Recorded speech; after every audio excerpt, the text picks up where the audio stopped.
السلام علیکم ورحمۃ اللہ وبرکاتہ۔ دعا کبھی رائیگان نہیں جاتی۔ اللہ تعالیٰ سے بات منوانے کا طریقہ کیا ہے؟ دل کو چھو لینے والی باتیں۔ میں نے ان سے ایک سوال پوچھا، اللہ تعالیٰ سے بات منوانے کا بہترین طریقہ کیا ہے؟ وہ مسکرائے، قبلہ رو ہوئے، پاؤں لپیٹے، رانے تہ کیے، اپنے جسم کا سارا بوجھ رانوں پر شفٹ کیا اور مجھ سے پوچھا، تمہیں اللہ سے کیا چاہیے؟ ہم دونوں اس وقت جنگل میں بیٹھے تھے۔ حبس اور گرمی کا موسم تھا، سانس تک لینا مشکل تھا۔ میں نے اوپر دیکھا، اوپر درختوں کے پتے تھے اور پتوں سے پرے گرم پگھلتا ہوا سورج تھا۔ میں نے مسکرا کر عرض کیا، اگر بادل آ جائیں، ذرا سی ٹھنڈی ہوائیں چلنے لگے تو موسم اچھا ہو جائے گا۔ وہ ہنسے اور آہستہ سے بولے، لو دیکھو۔ وہ اس کے بعد بیٹھے رکوع میں جھکے اور پنجابی زبان میں دعا کرنے لگے، اللہ جی کاکے کی دعا قبول کر لے، اللہ جی ہماری سن لے۔ وہ دعا کرتے جاتے تھے اور روتے جاتے تھے۔ پہلے ان کی پلکیں گیلے ہوئے، پھر ان کے منہ سے سسکیوں کی آوازیں آئیں اور پھر ان کی آنکھیں چھم چھم برسنے لگے۔ وہ بری طرح رو رہے تھے۔ میں ان کی حالت دیکھ کر پریشان ہو گیا۔ میں نے زندگی میں بے شمار لوگوں کو روتے ہوئے دیکھا، لیکن ان کا رونا عجیب تھا۔ وہ ایک خاص ردھم میں رو رہے تھے۔ منہ سے سسکی نکلتی تھی، پھر آنکھیں برستے تھے اور پھر اللہ جی ہماری سن لے کا راگ الاپ بنتا تھا۔ میں پریشانی، استحجاب اور خوف کے ملے جلے تاثرات کے ساتھ انہیں دیکھ رہا تھا۔ وہ دعا کرتے جاتے تھے، روتے جاتے تھے اور سسکیاں برتے جاتے تھے۔ میں نے پھر وہاں ایک عجیب منظر دیکھا۔ مجھے ہوا ٹھنڈی ہوتی ہوئی محسوس ہوئی۔ آسمان پر اس طرح گرم سورج چمک رہا تھا، لیکن جنگل کی ہوا میں خنکی بڑھتی جا رہی تھی۔ میری پیشانی، سر اور گردن کا پسینہ خشک ہو گیا۔ میرے سینے اور کمر پر رینگتے ہوئے قطرے بھی غائب ہو گئے۔ میں ٹھنڈی ہوا کو محسوس کر رہا تھا اور حیران ہو رہا تھا۔ میرے دیکھتے ہی دیکھتے پتوں نے تالیاں بجانا شروع کر دیا۔ شاخیں ایک دوسرے کے ساتھ الجھنے لگے، پودے ہوا کی موسیقی پر ناچنے لگے اور پھر بادل کا ایک ٹکڑا کہیں سے آیا اور سورج اور ہمارے سر کے درمیان تن کر ٹھہر گیا۔ وہ رکے، دعا کے لیے ہاتھ اٹھائے اور شکر ادا کرنے لگے۔ وہ دیر تک اللہ جی آپ کا بہت شکر ہے، اللہ جی آپ کی بہت مہربانی ہے کہتے رہے۔ وہ دعا سے فارغ ہوئے، ذرا سا اوپر اٹھے، ٹانگیں سیدھی کیے اور منہ میری طرح کر کے بیٹھ گئے۔ ان کی سفید داڑھی آنسوؤں سے تر تھی۔ انہوں نے کندھے سے رومال اتارا، داڑھی خشک کی اور پھر بولے، دیکھ لو، اللہ نے اپنے بندوں کی بات مان لی۔ میں نے ان کا ہاتھ پکڑا، چوما اور پھر عرض کیا، بابا جی لیکن اللہ سے بات منوانے کا فارمولہ کیا ہے؟ اللہ کب، کیسے اور کیا کیا مانتا ہے؟ وہ مسکرائے، شہادت کی دونوں انگلیاں آنکھوں پر رکھے اور پھر بولے، یہ دونوں آنکھیں فارمولہ ہے۔ میں خاموشی سے ان کی طرف دیکھتا رہا۔ وہ بولے، میں نے یہ فارمولہ اپنی ماں سے سیکھا۔ میں بچپن میں جب بھی اپنی سے کوئی بات منوانا چاہتا تھا تو میں رونے لگتا تھا۔ ماں سے میرا رونا برداشت نہیں ہوتا تھا۔ وہ تڑپ اٹھی تھی۔ وہ مجھے گود میں بھی اٹھا لیتی تھی، مجھے چومتی بھی تھی، میری آنکھیں بھی صاف کرتی تھی اور میری خواہش، میری ضرورت بھی پوری کرتی تھی۔ میں ماں کی اس کمزوری کا جی بھر کر فائدہ اٹھاتا تھا۔ میں رو رو کر اس سے اپنی پسند کے کھانے بھی بنواتا تھا، اس سے نئے کپڑے اور نئے جوتے بھی لیتا تھا اور کھیلنے کے لیے گھر سے باہر بھی جاتا تھا۔ وہ رکے اور آہستہ سے بولے، میں نے جب مولوی سے قرآن مجید پڑھنا شروع کیا تو مولوی نے ایک دن فرمایا، اللہ تعالیٰ انسان سے 70 معاون سے زیادہ پیار کرتا ہے۔ یہ فطرہ سیدھا میرے دل میں لگا اور میں نے سوچا، میں رو کر اپنی ایک ماں سے سب کچھ منوا لیتا ہوں۔ اللہ اگر مجھ سے 70 معاون جتنی محبت کرتا ہے تو پھر میں رو رو کر اس سے کیا کیا نہیں منوا سکتا۔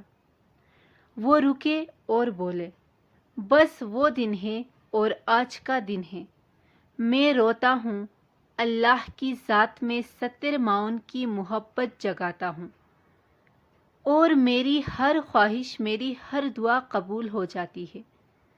ہمارے اوپر بادل کا خیمہ تنا تھا، جنگل کی ہوا میں خنکی تھی اور وہ اس وسیع پس منظر میں پھولوں کی خوشبودار جھاڑی بن کر بیٹھے تھے۔ میں نے پوچھا، حضور ہم زندگی بھر دعائیں کرتے ہیں، ہم میں سے اکثر لوگ رو رو کر بھی دعائیں کرتے ہیں، لیکن یہ دعائیں قبول نہیں ہوتے، یہ منظور نہیں ہوتے۔ وہ مسکرائے اور آہستہ سے بولے، یہ ہو ہی نہیں سکتا۔ بندہ ہو، وہ رو رو کر دعا کرے اور 70 معاون سے زیادہ محبت کرنے والا خدا اس کی یہ دعا قبول نہ کرے، یہ ممکن نہیں، میرے بچے، یہ ہو ہی نہیں سکتا۔ میں نے عرض کیا، آپ کی بات بجا حضور، لیکن میں نے زندگی میں بے شمار لوگوں کو دعا کے باوجود محروم دیکھا۔ وہ ہنسے، ان کی ہنسی پتوں کی تالیوں کے ساتھ مل کر راکھ بن گئی۔ وہ بولے، اللہ کی نظر میں دعائیں 3 قسم کی ہوتی ہیں۔ دعاؤں کی پہلی قسم وہ ہوتی ہے جس میں اللہ کو نظام قدرت میں کوئی تبدیلی نہیں کرنی پڑتی۔ میں بیمار ہوں، اللہ شفا دے دے، میں بھوکا ہوں، میں پیاسا ہوں، اللہ میرے لیے پانی اور کھانے کا بندوبست کرے۔ میرا کوئی پیارا بچھڑ گیا، اللہ اسے مجھ سے ملا دے۔ لوگ مجھے نقصان پہنچانا چاہتے ہیں، اللہ تعالیٰ مجھے حاسدوں سے محفوظ کر دے۔ میں ترقی کرنا چاہتا ہوں، اللہ تعالیٰ میری پروموشن کے راستے کی رکاوٹیں ہٹا دے۔ اور لوگ مجھے قتل کرنا چاہتے ہیں، یہ مجھ سے مال و دولت، گھر بار اور جائیداد چھیننا چاہتے ہیں، اللہ مجھے بچا لے۔ یہ وہ تمام دعائیں ہیں جنہیں قبول کرتے وقت اللہ تعالیٰ کو نظام کائنات میں کوئی تبدیلی نہیں کرنی پڑتی۔ ہم 4,500 بیماریاں لے کر پیدا ہوتے ہیں، ان تمام بیماریوں کا علاج ہمارے اندر موجود ہے۔ اللہ تعالیٰ ہماری دعا سنتا ہے، شفا کے جراثیم ایکٹیو ہوتے ہیں اور یہ بیماری کے جراثیم کو نگل جاتے ہیں۔ اللہ تعالیٰ ہماری دعا سن کر ہماری حاسدوں، ہماری دشمنوں اور ہمارے باسس کے دل میں ہمارے لیے رحم کا جذبہ بھی پیدا کر دیتا ہے، اور یوں ہم دنیاوی نقصان سے بھی بچ جاتے ہیں۔ وہ رکے، اوپر دیکھا اور بادل کی طرف اشارہ کر کے بولے، یہ بادل نظام کائنات کا حصہ ہے، اللہ تعالیٰ نے اسے چند میل ادھر کھسکا دیا، ہمارا کام بھی ہو گیا، اور اللہ کو نظام کائنات میں بھی کوئی ترمیم، کوئی تبدیلی نہیں کرنی پڑی۔ لیکن میں اگر اللہ تعالیٰ سے کہوں، یا باری تعالیٰ آپ دنیا سے بادل ہمیشہ ہمیشہ کے لیے ختم کر دے، یا دنیا کے سارے کوے مر جائیں، تو اللہ تعالیٰ شاید یہ دعا قبول نہ کرے، خواہ وہ کتنا ہی رو لوں، میں کتنا ہی رو لوں، کتنا ہی گلگلا لوں، یا میری جگہ کوئی ولی یا کوئی پیغمبر ہی کیوں نہ ہو، کیونکہ اس کے لیے کائنات کا وہ سارا نظام تبدیل کرنا پڑے گا جس سے اربوں جانداروں کی زندگی منسلک ہے، اور اللہ تعالیٰ کسی کے لیے یہ سسٹم تبدیل نہیں کرتا۔ وہ رکے اور دوبارہ بولے، دعاؤں کی دوسری قسم مالی اور سماجی عروج سے متعلق ہوتی ہے۔ ہم میں سے بعض نادار اور غریب لوگ سیٹ نواب یا زمیندار بننے کی دعا کرتے ہیں۔ ہم میں سے کچھ لوگ بادشاہ، وزیر، وزیر اعظم یا صدر بننے کی دعا کرتے ہیں۔ یہ لوگ پوری زندگی یہ دعا کرتے رہتے ہیں، لیکن یہ سیٹ نواب، زمیندار، صدر، وزیر اعظم، وزیر اور بادشاہ نہیں بنتے۔ وہ رکے اور بولے، کیا ان کی دعائیں رائگان چلی گئیں؟ میں نے عرض کیا، شاید۔ وہ بولے، نہیں۔ اس نوعیت کی دعائیں کرنے والے لوگ دو قسم کے ہوتے ہیں۔ ایک وہ جو دعا میں سیریس نہیں ہوتے، جو اس خلوص کے ساتھ دعا نہیں کرتے جس سے ان کی آنکھیں برسات بن جائیں اور سانسیں ہچکیاں، اور دوسرے وہ لوگ ہیں جو اپنی دعا کے ایک ایک حرف کے ساتھ مخلص ہوتے ہیں، جن کے آنسو اور سسکیاں پہلے نکلتی ہیں اور حرف بعد میں۔ پہلے لوگوں کی دعائیں عموماً ضائع ہو جاتی ہیں۔ کیونکہ یہ اس طرح نہیں مانگتے جس طرح بچہ ماں سے مانگتا ہے، جبکہ دوسرے لوگوں کی دعائیں قبول ہو جاتی ہیں، لیکن ان دعاؤں کا اثر ان کی زندگی میں نہیں، ان کے بچوں اور پوتوں کی حیات میں نظر آتا ہے۔ آپ کبھی تحقیق کر کے دیکھ لیں، خوشحالی کی دعا کرنے والے لوگوں کے بچے یا پوتے ضرور سیٹ بن جاتے ہیں۔ وزیر، وزیر اعظم، صدر یا آرمی چیف بننے والے لوگوں کے نیک والدین عمر بھر ان عہدوں کی دعا کرتے رہتے ہیں۔ کارخانوں، زمینوں، کمپنیوں، کوٹھیوں، کاروں اور جہازوں کی دعا کرنے والے لوگ جب دنیا سے رخصت ہونے لگے تو ان کے بچے یا پوتے ان ساری نعمتوں کے مالک تھے۔ یہ کیا ہے؟ یہ وہ ساری دعائیں ہیں جو لوگ کرتے رہے، اللہ نے سن لیا اور ان کا ثمر ان کی اولاد کے کھاتے میں لکھ دیا۔ چنانچہ بزرگ کہتے ہیں، آپ جب بھی اللہ سے اپنے لیے کچھ مانگے، آپ اس میں اپنی اولاد کو ضرور شامل کریں، کیونکہ ہماری 80% دعاؤں کا نتیجہ ہماری اولاد میں ظاہر ہوتا ہے۔